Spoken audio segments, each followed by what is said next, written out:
Nagsama-sama sa isang caravan ang ilang miyembro ng Moro Islamic Liberation Front Central Committee, Office of the Presidential Advisor on the Peace Process o OPAP, Government Peace Negotiators at ilang pang sektor para sa 3 araw na talakayan ng Bangsamoro Framework Agreement. Nagsimula ang convoy sa Maguindanao at inaasahang magtatapos sa North Cotabato. Layunin nitong may paliwanag sa mga residente ang bubuing Bangsamoro Political Entity.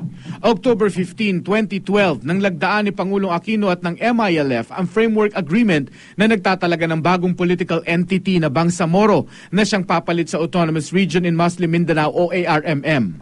Bunga ito ng walang tigil na negosasyon sa pagitan ng MILF at ng pamahalaan mula pa ng ceasefire agreement noong 1997.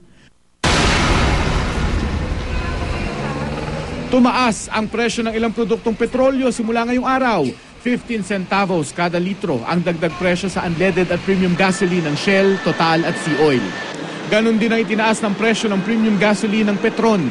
May rollback naman na 15 centavos kada litro ang Shell, Total, Sea Oil at Petron sa kanilang diesel at kerosene. Itinanghal bilang isa sa top 10 destinations to watch in 2013 ng British travel magazine na Condé Nast ang Pilipinas. Partikular na kinilala ng magazine ang diving site sa bansa at ang mayaman nitong underwater life. Patok din daw sa mga turista ang deep sea fishing. Hindi rin daw pahuhuli ang mga resort ng Pilipinas at ang ating white sand beaches. Mark Salazar, GMA News.